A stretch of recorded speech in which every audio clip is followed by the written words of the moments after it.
दोस्तों नमस्कार।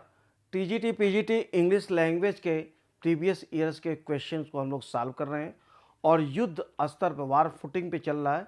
क्वेश्चंस को बहुत गहराई से मैं सॉल्व करा रहा हूँ। कोई भी कन्फ्यूजन होगा तो आप मुझसे बात कर लीजिएगा। नंबर आपके पास है। सेट नंबर 5 में आइएगा नरेशन का। क्वेश्चन नंबर 1 देखिए, please please don't drink too much, remember that you will have to drive home. गौर करेंगे इसमें, ध्यान दीजिएगा। इसमें पहली चीज़ तो आप देखिए विल हैव टू दिया गया है, तो विल हैव टू का वुड हैव टू हो जाएगा। और यहाँ पे देखिएगा will have to C, will have to का विल हैव टू ही दे दिया गया है। और आगे डी में भी ही विल हैव टू ही दिया गया, सी और डी कट गया। और ए इस तरह से कट गया कि फारबिट जब आता है तो फारबिट के साथ नाट का प्रयोग नहीं होता है, क्योंकि फारबिट खुद ही नकारात्मक होता है। फारबिट का मतलब ही होता है मना करना। तो कई बार जब बहुत बड़ा क्वेश्चन आता है जिसको करने में थोड़ा सा टाइम लग सकता है, तो उसका सबसे अच्छा तरीका है पहले आप कैंसिलेशन मेथड पे चले जाइए। एलिमिनेशन मेथड कहते हैं कि इसको पहले आप देख लीजिए कौन कौन नहीं होगा, जो बचेगा वह आपका आंसर हो जाएगा। दैट विल बी ए। बहुत इसमें दिमाग लगाने की आवश्यकता नहीं होगी। राइट, आगे देखिएगा। एक सेकेंड, ओ सॉरी, बी हो जाएगा, क्योंकि ये देखिए ए में तो वही मैं बोल रहा था कि फारबिट के साथ नाट का प्रयोग नहीं होगा, तो आंसर विल बी बी। ठीक है, ए इसलिए कट गया क्योंकि फिर से मैं बता रहा हूँ फारबिट के साथ नाट नहीं लगेगा।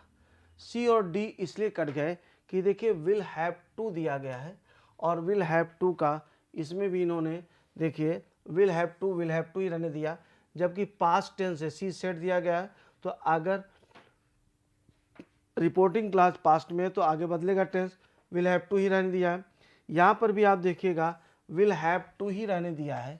ठीक है, तो ये सी और डी इस तरह से कट गया, ए नाट की वजह से कट गया, बी हमारा आंसर होगा।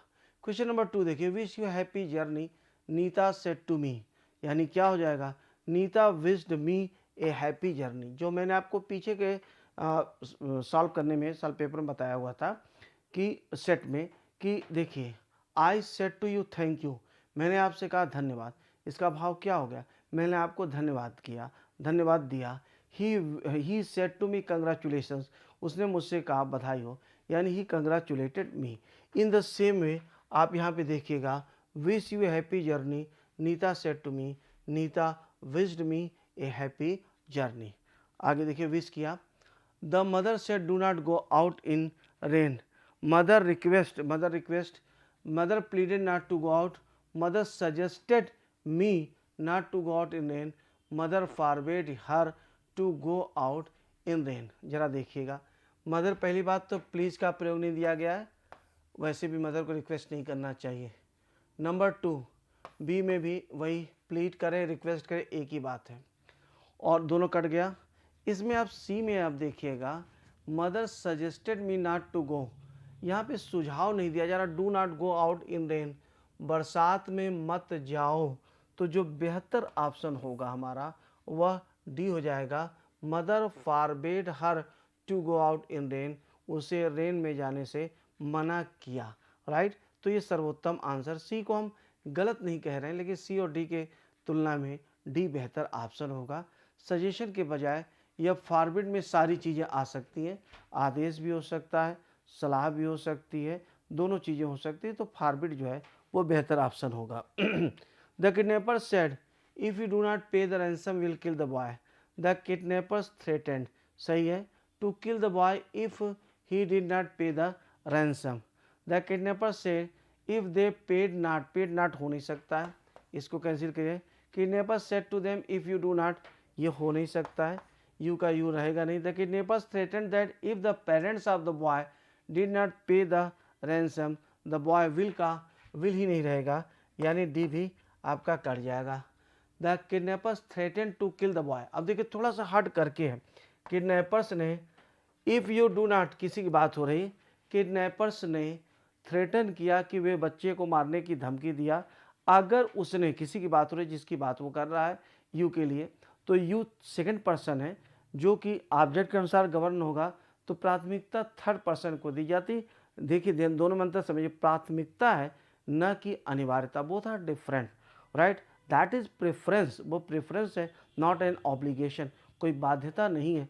तो ही यहाँ पे दिया गया ही did not pay the ransom, ये आपका आंसर सही हो जाएगा। क्वेश्चन नंबर 5 में आए, oh there is a slug in my lettuce waiter, he cried, he said, oh नहीं होगा, ही एक्सक्लेम्ड विद डिस्गस्ट। जाहिर सी बात है कि ओह का जब प्रयोग किया जाता है तो डिस्गस्ट को ही बोलता है, घृणा या क्षोभ को बोलता है, और घृणा और क्षोभ केवल बी में दिया गया है, बाकी कहीं नहीं दिया गया। बहुत आसानी के साथ, बहुत मस्ती के साथ मैं आपको बता रहा हूँ, लैंग्वेज में 100% by the grace of God 100% marks प्राप्त किया जा सकता है, मैं आई अश्योर यू। और अगर लैंग्वेज में किया जाता है और बेहतर तरीका कर लिया जाए, बेहतर तैयारी की जाए, तो लिटरेचर में भी किया जा सकता है। वो मेरा एरिया नहीं है, लेकिन मुझे ये लगता है कि लैंग्वेज में अगर हम लोग थोड़ा जम करके और काससली वर्क कर दें तो आप ये जान लीजिए कि 100% मार्क्स इज पॉसिबल, राइट। आगे देखिएगा, I hope you will have a good journey, he said, I also said goodbye. देखिए, I said, I also said goodbye, I bade goodbye and hope that he would have a good journey, I said that I hoped with good boy, नहीं, I hoped with good boy कैसे हो सकता है, no. I was hopeful, no. I said him, no, right. क्यों नहीं हो सकता है, क्योंकि विश किया गुड बाय का, आई बेड गुड बाय, बहुत अच्छे। पीछे के लेक्चर में बताया था, चीज़ें वही घुमा घुमा करके आते, रिपीटेड क्वेश्चंस, रिपीटेड रूल्स पे आते हैं, है ना। बाकी कहीं से ऐसा नहीं है कि मंगल ग्रह से कोई क्वेश्चन पूछ दिया जाएगा। अगर आपने तैयारी बढ़िया कर लिया, क्वेश्चन पूछेगा कहाँ से। लेट अस सी, आपने देखा था पीछे के लेक्चर मैंने बताया हुआ था पीछे के सेट में कि देखिए जो दो चीज़ें हैं वह गुड बाय और गुड नाइट, उसके लिए हम लोग इनडायरेक्ट नरेशन में बेड का प्रयोग करते हैं, बाकी के लिए विश का प्रयोग करते हैं, ठीक है। तो यहाँ पे हैव ए गुड डे में दोनों चीज़ें हो सकती है, विश भी हो सकता है, बेड भी हो सकता है। तो यहाँ पे कंडीशन जो है उसके आधार पे हम लोगों ने ए को टिक किया। Why have you neglected it, you use to be a good at grammar, said I, why have you neglected, I said that he use to be good at grammar and said no, said नहीं हो सकता, asked होगा।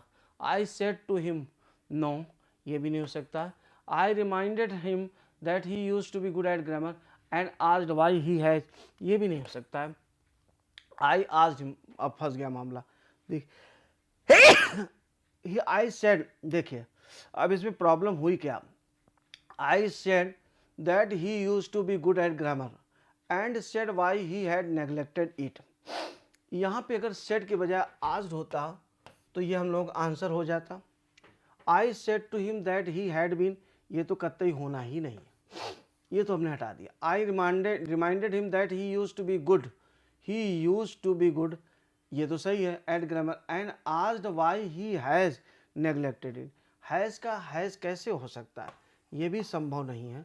I asked him that why, ये चार के चारों संभव ही नहीं है। अब बताइए हम करें क्या करें, चार के चारों गलत है।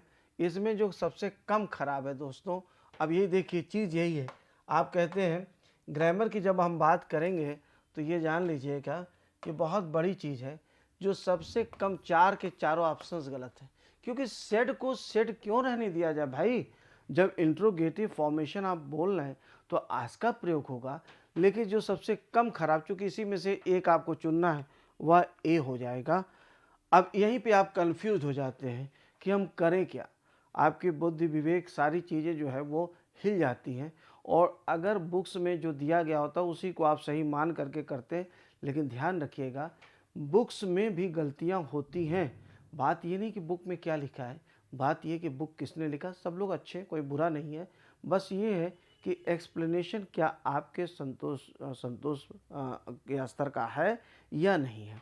तो यहाँ पे इस चीज़ को हम लोग देखें और इस तरह की गलतियों से अपने आप को बचाएं। I invited Rama to come for a drive the following day, जाहिर सी बात है।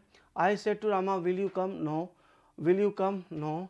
आई put a question to Rama, I said Rama would you like to come for a drive tomorrow. देखिएगा जब भी हम किसी को आमंत्रित करते हैं या हम विनम्रता पूर्वक तरीके से करते हैं तो हम विल के बजाय वुड का प्रयोग करते हैं। जैसे बोलते हैं आई सेड टू हिम, या मैं आपसे कहता हूँ would you like to come to dinner tomorrow. तो ये क्या है, यह एक रिक्वेस्ट है, इनविटेशन है।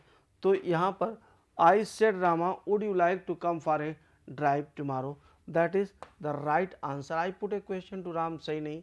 और तीनों जगह will you come for, will के बजाय हम किसका प्रयोग करें, वुड का प्रयोग करें। ये इनविटेशन को दर्शाता है। I never eat a fish he explain. Direct speech जैसे देखिएगा, इन changing the following direct speech into India what change is required. अब देखिएगा in the verb eat, I never eat fish he explained, he explained that he never Yeats. अब देखिए अगर हम इसको आदत संबंधी वहीं पे चल रहे हैं तो क्या हो जाएगा, ईट का प्रयोग ईट्स ही हो जाएगा अगर हम आदत बोलते हैं। लेकिन ये पास्ट टेंस की बात है तो इसको हम आदत नहीं ले सकते हैं। यहाँ पे ईट का क्या होगा, दैट विल बी एट।